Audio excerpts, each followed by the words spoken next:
ओम नमः शिवाय.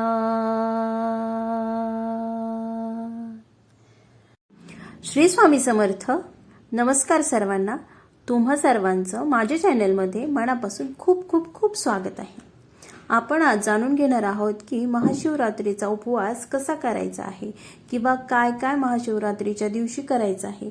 म्हणजेच स्तोत्र मंत्र मी मागच्या व्हिडिओमध्ये तुम्हाला सांगितले आहेत की कोणते कोणते स्तोत्र मंत्र तुम्ही म्हणू शकता. पण आजच्या व्हिडिओमध्ये तुम्हाला ते स्तोत्र मंत्र कोणत्या पुस्तकामध्ये भेटतील हे मी तुम्हाला सांगणार आहे. चला तर मग आजच्या व्हिडिओला सुरुवात करूया. पहिली गोष्ट, महाशिवरात्रीचा उपवास ज्या दिवशी आहे म्हणजे 8 मार्चला, तर आपल्याला 7 मार्च रोजी रात्री 12 वाजताचा उपवास चालू होत असतो. कोणता पण दिवस मध्यरात्रीच्या 12 जेव्हा वाजतात त्याच्यानंतरच चालू होत असतो. म्हणून 7 तारखेच्या दिवशीच आपल्याला त्याचं पावित्र्य पाळायचं आहे रात्रीपासूनच, कारण तो दुसऱ्या दिवशी पकडला जातो तो दिवस म्हणून. तर आदल्या दिवशी कोणीही नॉनव्हेज खायचं नाहीये, कोणी मद्यपान करायचं नाहीये. आदल्या दिवसापासूनच ते पावित्र्य पाळायचे. सात्विक आहार घ्यायचा आपल्याला. म्हणजेच तुम्ही कोणत्याही प्रकारचे नॉनव्हेज काही खायचं नाही. कुठलं असं काही वाईट साईट असं जे आपला उपवास मोडेल असं काही खायचं नाही. 2, यानंतर महाशिवरात्रीच्या दिवशी तुम्हाला पहाटे सकाळी उठायचं आहे ब्रह्ममुहूर्तावर. त्यानंतर तुमचं उठल्यानंतर जे रोजची जी सकाळची जी क्रिया असते ते सगळं करून घ्यायचे. आवरून झाल्यानंतर अंघोळ करायची. अंघोळ करताना तुम्हाला साबण लावायचा नाहीये. इथे तुम्ही उटणं वापरू शकता किंवा पंचगव्याने तुम्ही अंघोळ करू शकता. नियम नंबर 3, अंघोळ झाल्यानंतर त्रिपुंड लावायचं आहे तुम्हाला कपाळाला. त्रिपुंड लावल्यानंतर तुम्ही जी आपली शंकराची पिंड वगैरे आहे, जे देवघर आहे तुमचं, ते देव वगैरे पूजून व्यवस्थित ठेवायचे आहेत. आणि त्यानंतर जी पिंड आहे त्या दिवशी विशेष पूजा करायची आहे आपल्याला पिंडीची. त्यामुळे ती पाटावर किंवा चौरंगावर तुम्ही मांडून घेऊ शकता. तर मग आपल्याला त्या पिंडीवर पहिले पाण्याने जलाबी. या दिवशी आपल्या तोंडावर मनावर नियंत्रण ठेवायचं आहे आपल्याला, की याने हे केलं त्याने ते केलं, ह्या काही फालतू उचापत्या करायच्या नाहीयेत आपल्याला. फक्त आणि फक्त लक्ष फक्त देवाकडेच पाहिजे. ओम नमः शिवाय हा मंत्र तुम्हाला दिवसभर बोलायचा आहे. सकाळी सकाळी पिंडीवर स्वच्छ पाण्याने तुम्ही अभिषेक करून घेणार आहात. पहिले स्वच्छ पाण्याने पिंड धुवून घेणार आहात. त्यानंतर तुम्ही अभिषेक करायला पिंड घेणार आहात. पिंडीवर अभिषेक करण्यासाठी तुम्ही दूध, पंचामृत किंवा उसाचा रस याने तुम्ही अभिषेक करू शकता. उसाचा रस तुम्ही रात्रीच्या अभिषेकासाठी जर वापरला तरी चालेल. आणि सकाळी फक्त पाण्याने आणि पंचामृताने आंघोळ घालून.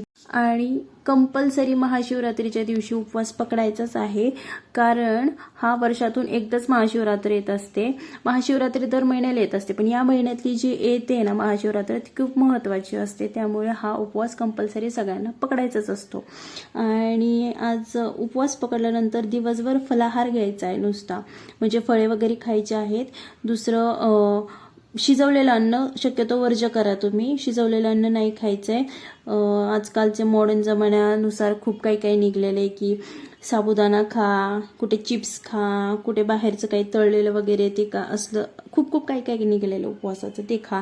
पण ते न खाता तुम्ही जर फक्त आणि फक्त फलाहार केला तर त्याचं म्हणजे फळ तुम्हाला जास्त भेटेल. बाहेरचं जे शिजवलेलं अन्न, कारण ते चांगलंच म्हणजे उपवासाचंच पदार्थ वापरून केलेलं असेल असं काही नाही ना. बाहेरचे पदार्थ आपण सांगू शकत नाही त्यामध्ये काय मिक्स केले काय नाही ते.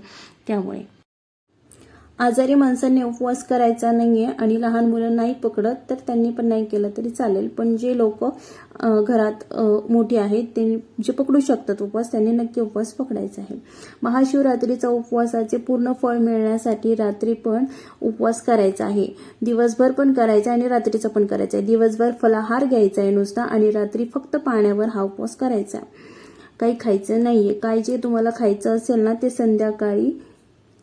संध्याकाळ होण्याच्या आधीच खायचंय. म्हणजे जेवढं खायचं तेवढं खाऊन घ्या तुम्ही. आणि त्यानंतर मग संध्याकाळी मग तुम्ही परत तोंड हातपाय धुवू शकता किंवा परत आंघोळ केली तर चांगलीच गोष्ट आहे. आणि पिंडीवर तुम्ही मग कोणती सेवा कराल ते बघूयात आता. मागच्या व्हिडिओमध्ये मी मंत्र वगैरे सांगितले होते. आता ते कोणत्या पुस्तकात.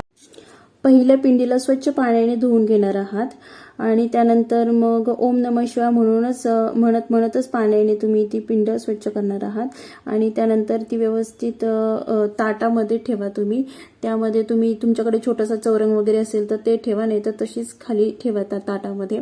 आणि त्यानंतर मग तुम्ही अभिषेक करणार आहात. पंचामृताने, दुधाने किंवा उसाच्या रसाने तुम्ही अभिषेक करणार आहात.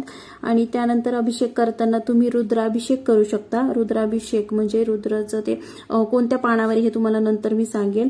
रुद्राभिषेक करू शकता. त्यानंतर मग शिव महिम्न स्तोत्र म्हणून तुम्ही अभिषेक करू शकता. आणि त्यामध्ये मग त्यानंतर पिंड स्वच्छ, ते सगळं स्तोत्र वगैरे सगळं म्हणून झालं की त्यानंतर पिंड स्वच्छ तुम्ही परत एकदा पाण्याने, जर पंचामृताने केले असेल किंवा उसाच्या रसाने केले असेल तर परत ते पाण्याने स्वच्छ एकदा धुवायचे. आणि मग परत ती नीट व्यवस्थित पुसून जिथे पाट चौरंग मांडलेला आहे त्यावर ते पांढरं वस्त्र वगैरे अंथरून वगैरे ते व्यवस्थित त्यावर ठेवायचे. आणि त्यानंतर मग पिंड व्यवस्थित पुसून वगैरे त्यानंतर मग त्याला तुम्ही अक्षदा वगैरे अष्टगंध वगैरे लावायचा आहे, अत्तर वगैरे लावायचं आहे आणि तांदूळ वगैरे वाहायचे आहेत. आणि पिंड ठेवताना पिंडीच्या खाली पण तुम्ही तांदूळ ठेवायचे आहेत.